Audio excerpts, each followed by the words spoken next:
Quick disclaimer, in this video, we're going to be talking about some pretty astronomical levels of income. So if that's going to put you off, then please stop watching now. I'm only joking, but I did earn my first £69.37, which you should be able to see on the screen there, from YouTube AdSense the other day, which I think is pretty cool. And it's not crazy levels of money, but I'm hoping that it looks like that kind of exponential graph thing where it starts off really small and ends up really big. So I've been doing YouTube for about 10 months, and that is the first time that I've actually got money into my bank account in this whole period. So it's pretty exciting. So in this video, we're gonna be talking about how I did it, and not so much actually what I've done, because basically I've just made lots of YouTube videos, but mainly the principles that I use and the way that I think about earning money online, because anyone can earn money online. And it's these principles that kind of shifted my thinking and actually got me started doing stuff on the internet and trying to make money online, because I think it is like a cool way to supplement your income, and it's fun and there's lots of stuff to explore. And so I am trying to kind of continue it. And I think these principles might help some of you think about how to earn money online and give you reason to start trying. But first, a quick summary of what I have done. So I started my YouTube channel back in October 2021. I had never made any money on the internet before, other than just like selling one or two items. Since then, I've made 62 videos, I think. I think this is my 63rd video.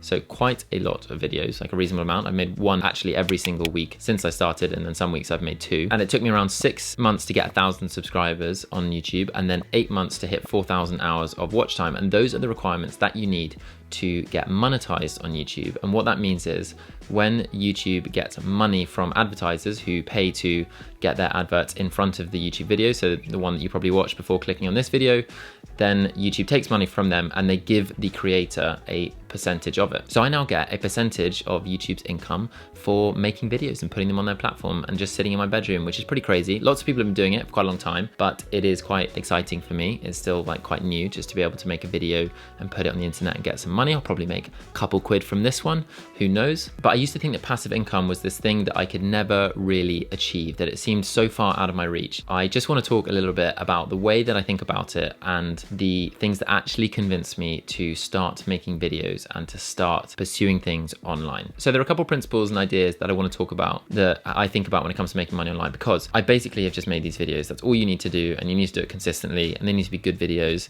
and you could, make way better videos than I can, and make a lot more money than I have so far. The reason that I actually started was this idea of providing value at scale. So about a month before I started my channel, I was listening to Naval Ravikant, who is this like angel investor and philosopher, talk about how to get rich. I was thinking I could do with some extra cash. And he was talking about how people get rich by providing value at scale. So money is just a store of value, and the actual paper and coins don't really actually have that much value. They just legally mean that they're worth a certain amount, and you can exchange money for goods and services. If you want to get more money, you have to provide more value. When anyone does any job, whether you're like the CEO of a company or you're just working as a waiter in a restaurant, both respectable jobs, you are providing some kind of value, and you get compensated based on the amount of value that you are providing. A waiter is only really serving a limited number of people and can only serve a limited number of people.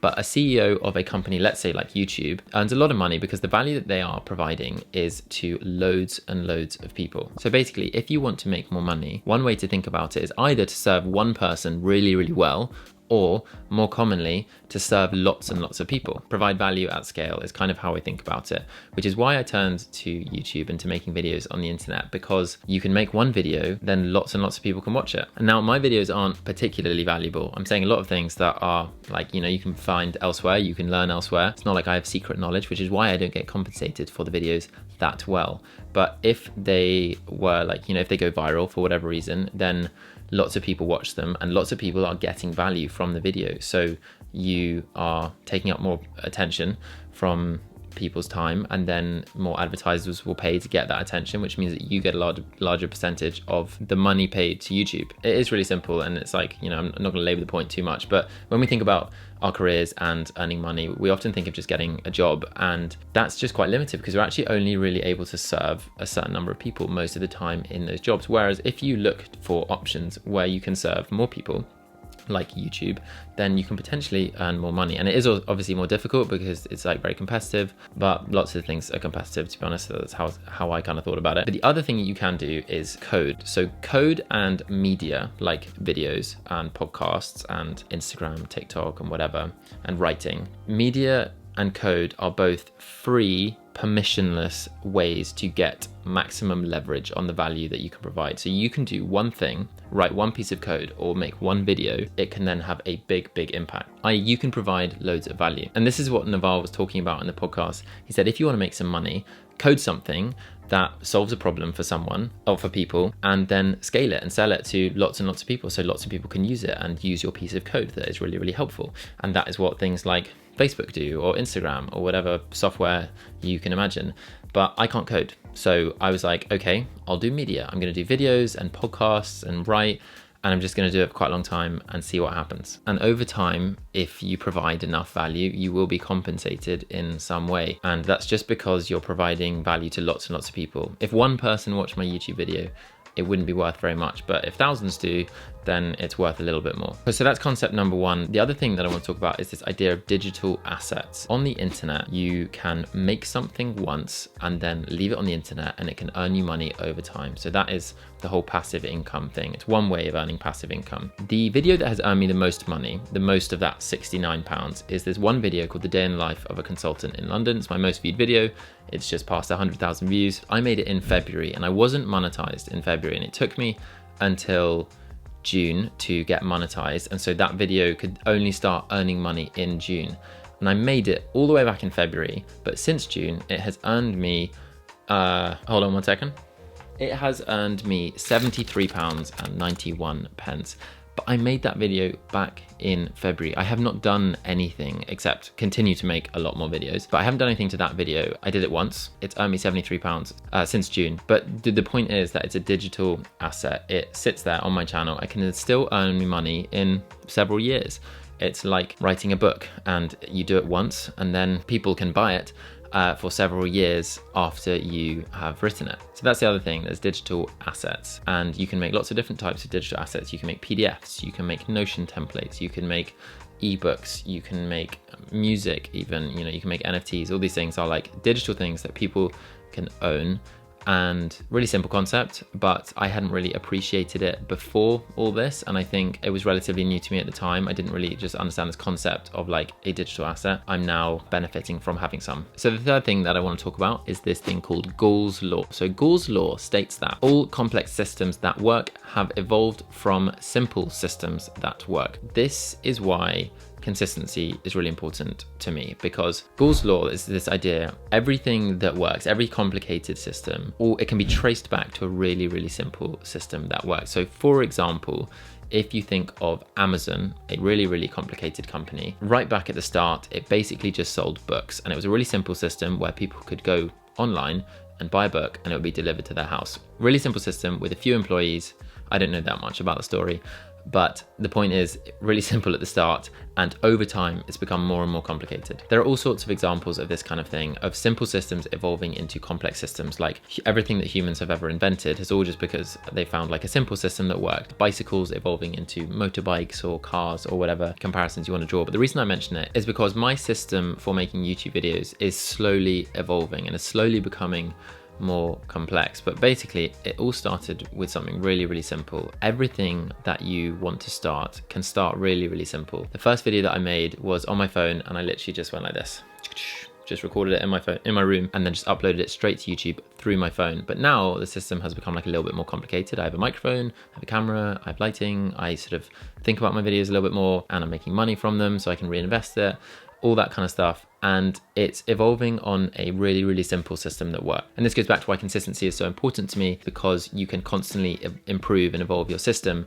And if you're not consistent, you don't get the chance to take advantage of that. You don't get to improve your system because you stop. I probably sometimes am consistent to the point of my own detriment. I make a video every single Sunday, and it probably actually makes me grow slightly slower, or a lot slower, I don't know, on YouTube. And if I just maybe made one a month and made them way better, then who knows what would happen. happen, but I just quite like the system that I have, and I'll maybe reevaluate it next year. But the point is, I'm just trying to slowly improve my system. I will have an editor, then maybe, you know, who knows what other people I might pay to do stuff if I keep making money from this. And the reason that I'm talking about this is just because if you want to start anything, you can just start with the most simple version of the thing. And hopefully if I just keep going with this, lots of cool things will happen that will seem a long way away from just filming videos on my iPhone. And the final thing that I want to mention regarding how I earned my first £1 online is just patience. So patience is different to consistency. Consistency is just turning up every week. Patience is sort of doing it for a long time, I guess, and being understanding that results might not come when you expect them, and they might not come for quite a long time. The way I think about patience is this idea of current trajectory versus current results. So for example, if you are spending more money than you are bringing in your income,